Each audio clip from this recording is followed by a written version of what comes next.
Período de posguerra. Los felices años 20 y la crisis de la década del 30. Escenario para el surgimiento de la Segunda Guerra Mundial. El período de entreguerras, ¿cómo lo podemos tener? Yo la verdad que podría pensarlo como un periodo, de interregno entre la primera y la segunda. Me gusta quedarme con esa idea de de guerra mundial de 31 años como plantea Hobsbawm. En definitiva, el periodo de posguerra o el periodo de entreguerras supone lo que son los llamados felices años 20 para Estados Unidos y una retracción, proteccionismo de su economía para llegar a la crisis del 29 y posterior crisis de la década del 30 para dar lugar al escenario del surgimiento de los nacionalismos extremos, regímenes totalitarios y obviamente el surgimiento de la segunda etapa de la Guerra Mundial, la Segunda Guerra Mundial a partir del 39. Terminada la guerra, los antiguos contendientes emprenden la reconstrucción de sus respectivas economías. 1919 fue un año de relativo crecimiento económico debido a la demanda de bienes de consumo doméstico y al positivo efecto ejercido por los créditos norteamericanos. Podríamos decir que una vez finalizada la Gran Guerra, la Primera Guerra Mundial, se deja de lado lo que nosotros conocemos, pregunta de examen, lo que es economía de guerra. Pero las secuelas de guerra, la inflación, futura hiperinflación en Alemania, desmovilización de tropas, falta de puestos de trabajo, endeudamiento, dislocamiento financiero, etc., condujeron a una recesión que se inició en 1920 y no se superó hasta 1924. Este retroceso obedeció a causas relacionadas con las dificultades en la reconversión de una economía bélica a otra de paz y a desajustes entre la oferta y la demanda. Alimentaron la crisis dos problemas fundamentales: el de las deudas contraídas durante la contienda y el de las reparaciones de guerra que Alemania estaba obligada a pagar a los vencedores. Versalles. La relación entre ambos fue estrecha y el papel que jugaron los créditos americanos en su solución fundamental. Estados Unidos, acreedor. ¿Qué es un acreedor? Según el diccionario, es una persona o empresa o país que está legítimamente autorizado a exigir el pago o cumplimiento de una obligación contraída. Estados Unidos, acreedor de los aliados, aplicó con el fin de controlar la inflación una política restrictiva de préstamos tendiente a reducir la masa monetaria circulante, o sea, el dinero. O, lo que es lo mismo, puso en práctica una estrategia deflacionista, al tiempo que implantaba medidas proteccionistas. O sea, hace un marco regulatorio de su economía para poder solventar su situación económica. El efecto consiguiente fue la disminución de la actividad económica europea y una escalada del paro. Cuando nosotros hablamos de paro en los textos, hablamos de índices de desempleo. Claro, Estados Unidos, de convertirse en acreedor y apostar a la reconstrucción europea, al tener una mirada o actitud restrictiva, ir para adentro, establecer un marco regulatorio proteccionista, obviamente va a provocar, tendiente a la deflación, va a provocar una crisis en Europa, que depende del dinero que le proporcionaba en materia financiera Estados Unidos. Gran Bretaña, por un lado, acreedora de los aliados por un valor de 1.300 millones de libras, era a su vez deudora de los Estados Unidos por un monto de 850 millones. No es de extrañar que reclamase los pagos a sus deudores para poder atender sus propias responsabilidades.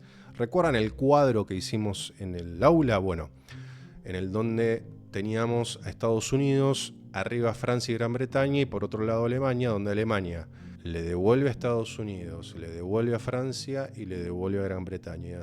Y al mismo tiempo, Francia y Gran Bretaña, el dinero que toman de los pagos de deuda por parte de Alemania, le devuelven a Estados Unidos. Francia, por su parte, cifraba sus esperanzas de solventar sus deudas con los Estados Unidos en el cobro de las altas indemnizaciones de guerras que confiaba recibir de Alemania, como les comentaba recién. A lo largo de la década ejerció una constante presión sobre esta para obligarla a satisfacer cantidades que algunos economistas, como hablábamos Keynes, entre otros, hasta más ortodoxos, consideraban absolutamente excesivas y onerosas. Alemania, la peor parada.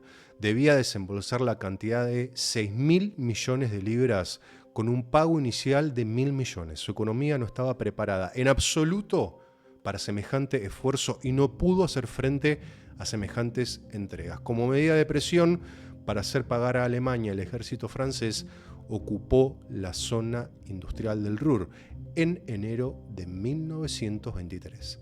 El marco, la unidad monetaria alemana, perdió gran parte de su valor. Se devaluó a números astronómicos y provocó una desbocada hiperinflación que disparó los precios, desencadenando altos niveles de desempleo. La difícil solución del problema obligó a abordar la cuestión de las reparaciones de guerra desde una perspectiva absolutamente diferente. Es lo que se hizo el llamado Plan Dawes, seguido por el Plan Young. Lo deletreo, Plan Dawes, perdón si no pronuncio bien el inglés, D-A-W-E-S, seguido del Plan Young, Y-O-U-N-G. ¿En qué consistía? En rebajar las cantidades que estaba obligada a liquidar Alemania. Alemania había pagado el equivalente a una cuarta parte de las cantidades que inicialmente habían sido fijadas en el Tratado de Versalles. Los felices años 20, Estados Unidos se consolida como potencia. La reactivación iniciada en Estados Unidos en 1922, tras esa pequeña crisis en 1921 que propició de alguna manera una actividad deflacionista y restrictiva, fue algo más tardía en Europa. Tenemos que pensar para el viejo continente en 1924. Abrió las puertas a una etapa expansiva de la economía mundial que propició un clima de absoluta euforia y ciega confianza en el sistema capitalista financiero. Hay un desarrollo de nuevos sectores de la producción que habían comenzado de alguna manera en la segunda etapa de la revolución industrial. Llámese el químico, siderúrgico, alimentario y también automotriz. Así se ponen en marcha las transformaciones heredadas de esta segunda etapa de la revolución industrial. Empleo de nuevas fuentes de energía, electricidad y petróleo. Introducción de nuevas formas de organización del trabajo, el taylorismo, la estandarización y el fordismo. Concentración de capitales en torno a grandes corporaciones, especialmente en Estados Unidos y Alemania. Los Estados Unidos de Norteamérica se convirtieron en la locomotora de la economía mundial. El modelo de vida americano fue exportado y pensado a todo el mundo. Se trataba del American Way of Life, que rápidamente sedujo a los europeos, cimentado en el consumo individual de bienes, automóviles, teléfonos, electrodomésticos, impulsado por la publicidad y sostenido por un crédito fácil y las ventas a largos plazos. Finales del 19 pensamos en la vida de la Belle Époque. Ya en este momento los espectáculos de masas, el cine consolidado, los deportes, cabaret, teatros, el interés por la alta costura, las nuevas corrientes musicales, el jazz, charleston, blues, se convirtieron en objetos de consumo y alimentaron a toda una industria que hasta entonces no había sido significativa. El Star System de Hollywood, discografías, moda, etc. La prensa conoció un gran esplendor, proliferaron las revistas especializadas, las deportivas, las dedicadas a la mujer. Fenómeno destacado fue el de la radio, cuyas ondas se difundieron por campos y ciudades y comenzó a utilizarse como excelente instrumento de publicidad. Al final de la década existían casi 14 millones de receptores en Estados Unidos. La América del Norte opulenta se reveló a los ojos de todo el mundo como el paradigma de las libertades, de las posibilidades de enriquecimiento y el bienestar. Los valores que la impulsaban eran los del éxito, la iniciativa y el esfuerzo individual. Por contra, la pobreza y el fracaso fueron considerados signos de pereza, falta de inteligencia, de no aprovechar las oportunidades, de debilidad y de incompetencia. El país se exhibió como un escaparate donde toda iniciativa conducía al éxito. se proyectó a través de los medios de comunicación de masas, cine, publicidad, la radio, como la Meca soñada para los que iban en busca de la fortuna. Una fuerte inmigración comenzó a afluir desde todos los rincones del mundo: Alemania, Polonia, Italia, China, en busca de oportunidades, del gran sueño americano, agolpándose en las ciudades en barrios abarrotados de extranjeros donde reinaban la pobreza y la exclusión. Pero esos inmigrantes eran portadores de lenguas, religiones, costumbres y diferentes ideales políticos, de modo que en no pocas ocasiones chocaron con los valores de los ya establecidos, que reaccionaron aferrándose a los conservadores ideales del modelo WASP, blanco, anglosajón, nativo y protestante, que reaccionaron aferrándose a los conservadores ideales del modelo norteamericano. La percepción de esta otra América, la de los que llegaban, se convirtió en un gran problema social, político y moral. La administración conservadora republicana optó por una política de control de la inmigración, mediante las leyes como la Immigration Act de 1924, también conocida como Johnson-Reed Act. Detalle de color. Desde la mentalidad puritana se difundió la opinión de que el país estaba siendo corrompido por ideas y modos de vida extraños, y se identificó a los inmigrantes con la ingesta de alcohol. El gobierno prohibió su consumo, fabricación y venta, la famosa ley seca, fomentando con ello la creación de bandas organizadas que ejercieron el control de un floreciente contrabando y mercado negro, favoreciendo indirectamente el fenómeno de las mafias y el gangsterismo, Al Capone, entre otros. Este optimismo, que en Estados Unidos impregnó a las clases altas y medias, fue menos intenso en el resto del mundo, reduciéndose a los sectores más acomodados, aquellos con suficientes recursos para imitar el modo de vida americano. El ciclo expansivo fue interrumpido bruscamente a raíz de las crisis desencadenadas por el hundimiento de la Bolsa de Nueva York en octubre de 1929. En su lugar se instalaron en el ambiente el pesimismo y la absoluta desesperanza que caracterizaron el período de los años 30. Crack de la bolsa, crisis económica mundial, la crisis del 29 y la depresión de los años 30. El crack de la Bolsa de Nueva York de octubre de 1929 inauguró una etapa marcada por una profunda recesión que se extendió a lo largo de la década de los 30 y que tuvo serias repercusiones no solo en el ámbito económico, sino también en el social y político. Supuso un importante bache en la producción, desajustes en el mercado laboral y contribuyó a la exaltación del ultranacionalismo y autoritarismo fascista.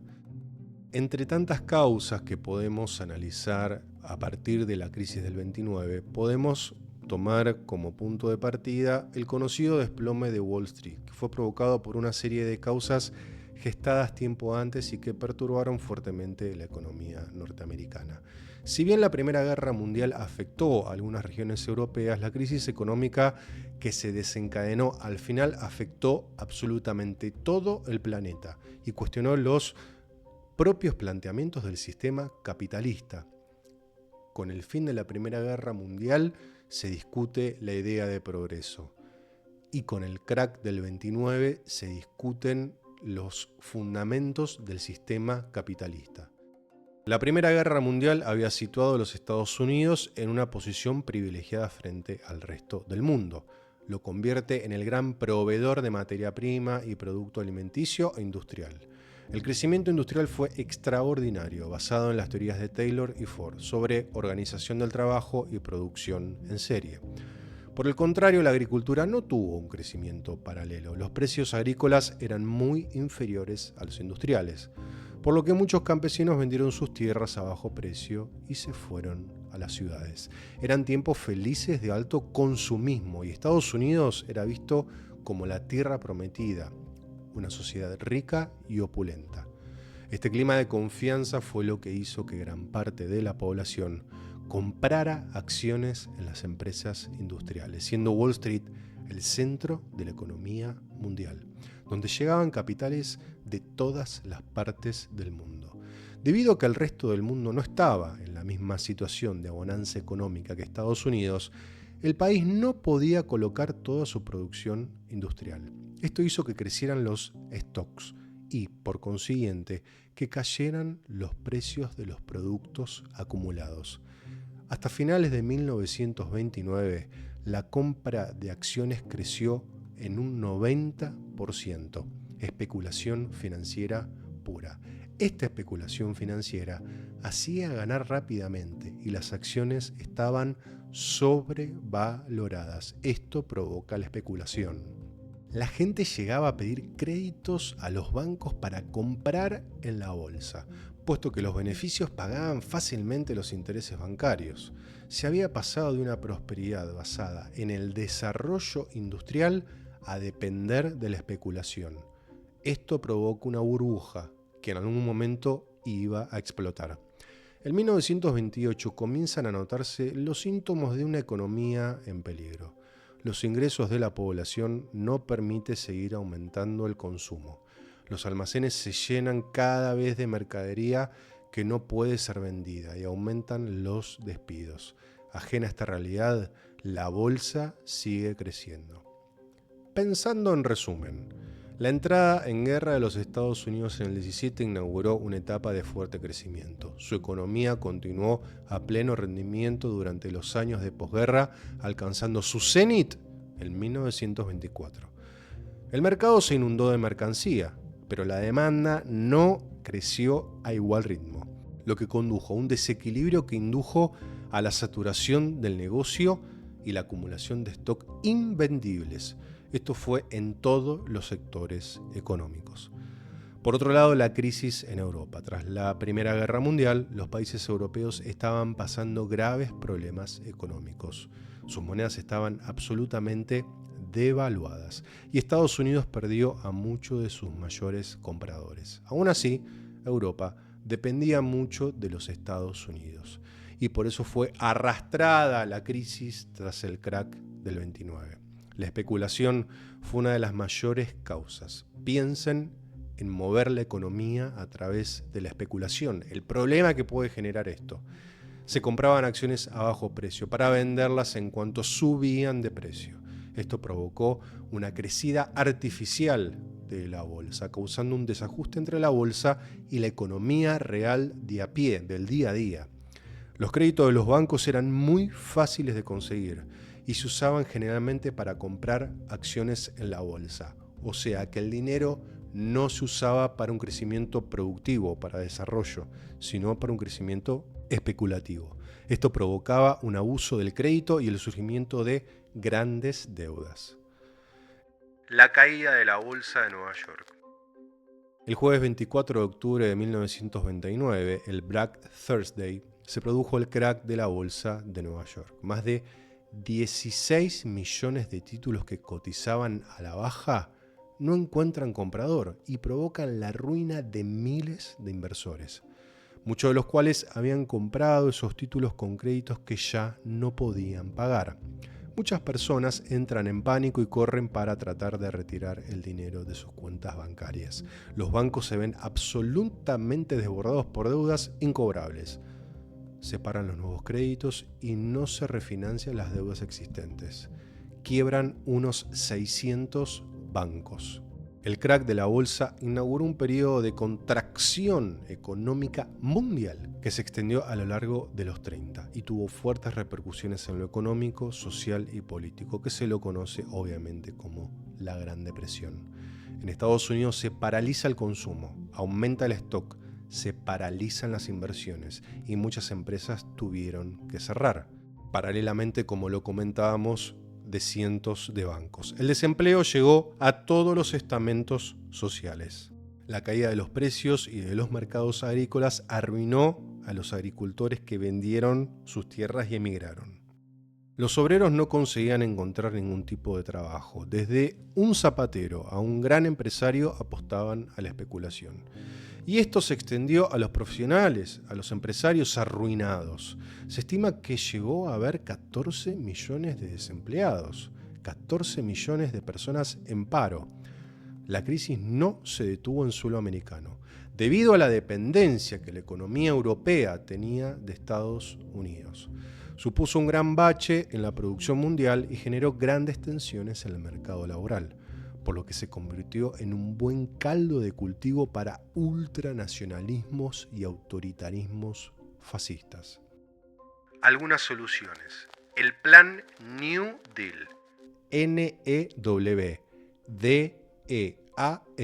New Deal. En 1933 Roosevelt llegó a la presidencia y su principal objetivo será reconstruir la economía del país.